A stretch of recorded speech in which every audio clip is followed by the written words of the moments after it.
Des témoignages glaçants. En février 2021, l'écrivaine Florence Porcel déposait plainte contre Patrick Poivre d'Arvor pour viol.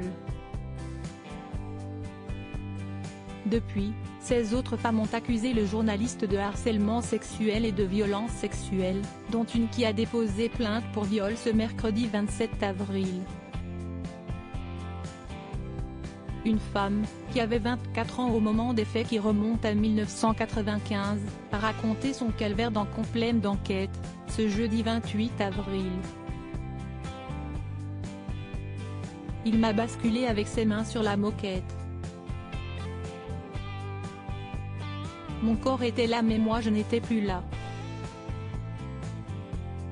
Il a enlevé mon pantalon, il a enlevé son pantalon et il m'a violée, raconte-t-elle.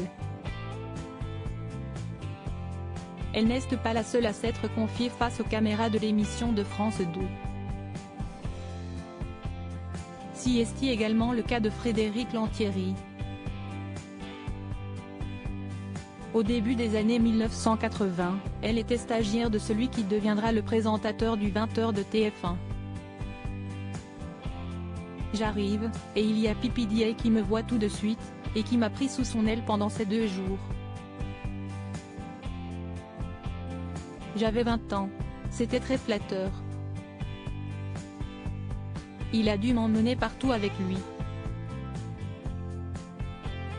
Je crois même qu'on a déjeuné ensemble. Il s'est vraiment occupé de moi, se remémore-t-elle.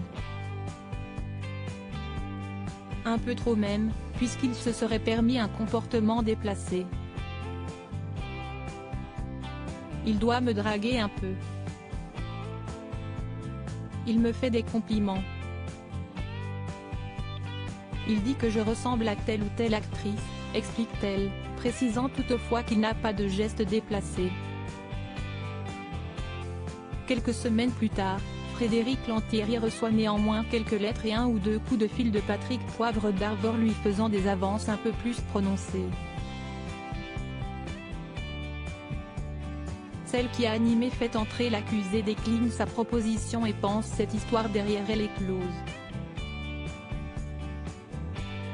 Comment PPDA s'est vengé après le refus de Frédéric Lantieri? Ce n'était sans compter la perfidie de l'homme rejeté qui lui a fait payer ce refus. Frédéric Lantieri est alors stagiaire au Quotidien de Paris et on lui propose d'assister à la grande émission politique d'Antenne 2 où elle se retrouve en présence de ministres, d'hommes politiques et de tout le gratin du journalisme de l'époque dont Patrick Poivre d'Arvor qui les rejoint à la fin de son journal. D'un seul coup, il me voit, et là très fort, devant tout le monde. En plus, il faut imaginer, si est-il vraiment un couloir, il dit à Guy Claes, qu'où est ce qu'elle fout là celle-là? Vous l'avez prise? On n'a pas voulu d'elle. Et là, tout le monde me regarde. Et moi, je ne sais pas quoi répondre, détaille la journaliste. Pour la principale intéressée, cela ne fait aucun doute, si Patrick Poivre d'Arvor a ainsi cherché à l'humilier si est pour se venger. Parce que j'ai décliné son offre. J'ai dit non, si est tout, conclut-elle.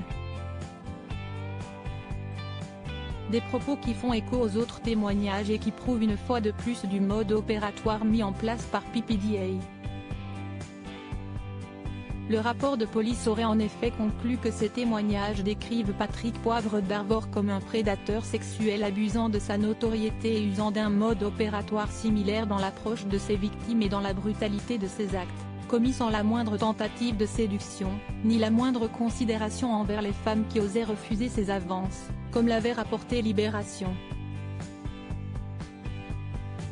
De son côté, l'ancienne vedette de TF1 réfute les faits qui lui sont reprochés et a décidé de porter plainte pour dénonciation calomnieuse contre celle qui l'accuse. Loading Widget.